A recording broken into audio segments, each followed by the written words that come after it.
नमस्कार. VAJ academy YouTube चॅनलवर आपलं सहर्ष स्वागत आहे. या व्हिडिओमध्ये आपण BMC क्लर्क सिलेबस या संदर्भात माहिती पाहणार आहोत. अभ्यासक्रम काय आहे, त्यासाठी कोणती पुस्तकं वापरायची आहेत आणि डिटेल्समध्ये अभ्यासक्रम आपण या व्हिडिओमध्ये पाहणार आहोत. व्हिडिओ शेवटपर्यंत पहा. या व्हिडिओला सर्वांनी लाईक करा, शेअर करा आणि VAJ academy YouTube channel subscribe करा.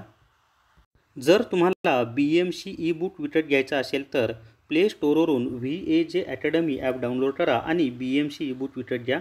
VAJ अकॅडमी ॲपमध्ये इतरही काही कोर्सेस आहेत आणि या एकाच ई बुकमधून BMC क्लर्कचा संपूर्ण सिलेबस तुमचा कव्हर होणार आहे.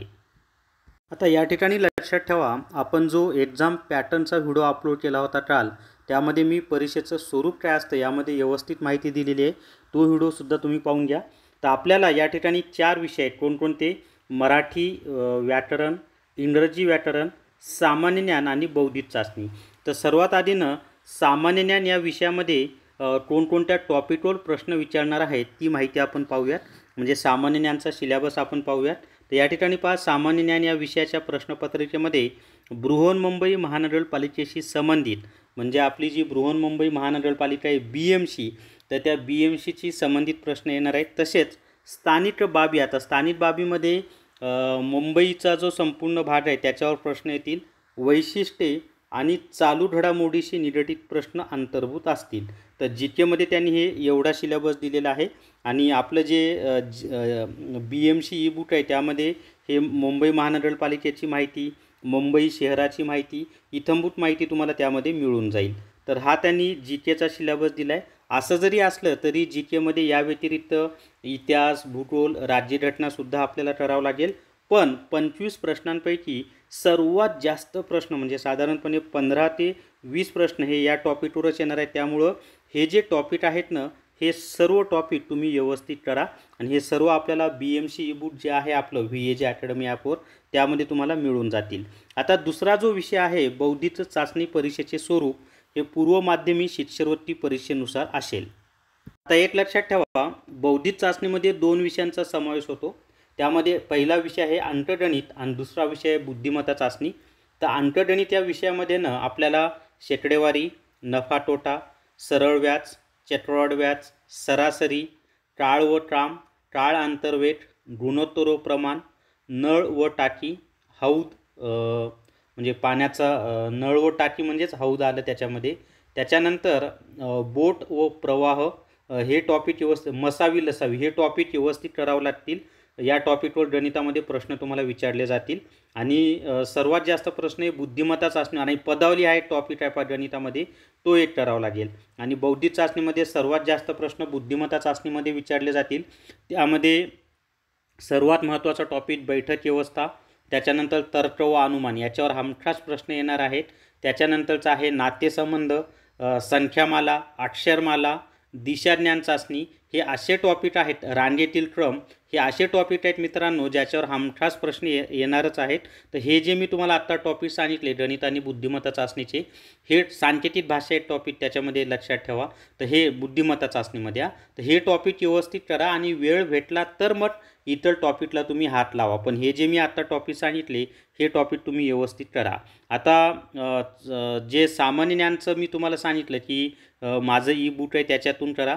त्या व्यतिरिक्त तुम्हाला ऑनलाईन काही माहिती मिळेल आणि याचं तर सेपरेट पुस्तक असं मुंबईची माहिती देणारा कुठं मिळालं तर पहा, पण ऑनलाईनसुद्धा त्याची माहिती उपलब्ध आहे. बौद्धिक चाचणीसाठी ई बुक केलं तर त्यातून 100% कव्हर होऊन जाईल. त्या व्यतिरिक्त इतर काय करायचं असेल तर मग माझं स्वतःचं बुद्धिमत्ता चाचणीचं पुस्तक आहे किंवा इतरही वशे सरांचं बुद्धिमत्ताचं पुस्तक आहे, गणिताचं पुस्तक आहे, त्यातनं तुम्ही करू शकता. त्यानंतरचं आहे मराठी व्याकरण. आता मराठी व्याकरणामध्ये काय काय येणार म्हणजे TCS मराठी व्याकरणामध्ये काय काय विचारतं ते मी तुम्हाला सांगतो.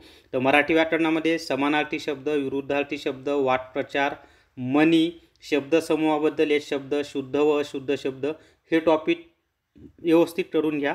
व्याकरणामध्ये मराठी व्याकरणामध्ये समास हमखास विचारलं जाणार आहे. प्रयोग या टॉपिकवर हमखास प्रश्न विचारले जाणार आहेत.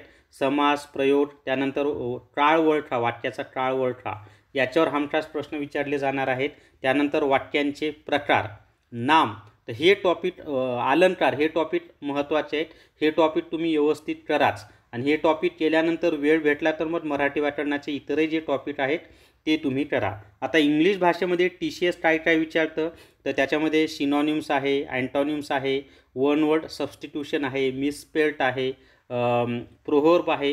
हे टॉपिक करा. त्या व्यतिरिक्त इंग्लिश ग्रामरमध्ये हमखासमध्ये येणारे टॉपिक कोणकोणते आहेत, टेन्स आहे, आर्टिकल आहे, प्रिपोजिशन आहे, त्याच्यानंतर change the voice, direct indirect speech, degree आणि व्हर्ब, नाऊन. हे टॉपिक असे आहेत की हमखास तुम्हाला TCS या टॉपिकवर प्रश्न विचारतं म्हणजे विचारतंच. तर आत्ता मी जी तुम्हाला टॉपिक सांगितली ना इंग्लिश ग्रामरची, ही टॉपिक तुम्ही व्यवस्थित करा. आता मराठी व्याकरणासाठी पुस्तक कोणतं वापरायचं आहे, तर अभियज्ञ मराठी व्याकरण म्हणून एक पुस्तक आहे, ॲमेझॉनवर तुम्हाला मिळेल. यज्ञेश जोशी सरांचं अभियज्ञ मराठी व्याकरण. त्यामधनं हे टॉपिक तुमचे सर्व कव्हर होतील. आणि इंग्लिश भाषेसाठी SP बक्षी आहे. आणि हे तुम्ही जर माझं ई-बुक नाही घेतलं तर या पुस्तकांचा वापर करा बरं का. माझं जे BMC ई-बुक आहे ते घेतलं तर हे सर्व टॉपिक त्यामध्ये छानपैकी मी व्यवस्थित दिलेले आहे. तुम्हाला बाहेरचं काही करायची आवश्यकता नाही. आणि चालू घडामोडीसाठी तुम्ही बळीराम हावळे सरांचं पुस्तक आहे ते वापरू शकता, किंवा इतर कोणतेही तुम्हाला परिक्रमा आहे, इतर कोणते जे तुम्हाला युनिट अकॅडमीचं आहे, इतर जे कोणतं तुम्हाला चालू घडामोडीचं पुस्तक आवडेल ते तुम्ही वापरू शकता. तर अशा पद्धतीनं सर्व विषयांचा अभ्यासक्रमाची माहिती मी तुम्हाला व्यवस्थित दिलेली आहे आणि पुस्तकांची सुद्धा माहिती दिलेली आहे. जर तुम्हाला GK ebook TCS IBPS pattern विकत घ्यायचा असेल तर प्ले स्टोअरवरून VAJ अकॅडमी ॲप डाउनलोड करा आणि GK ebook TCS IBPS pattern विकत घ्या. तर या व्हिडिओमध्ये एवढीच माहिती. या व्हिडिओला सर्वांनी लाईक करा, शेअर करा आणि VAJ academy YouTube channel subscribe करा. धन्यवाद.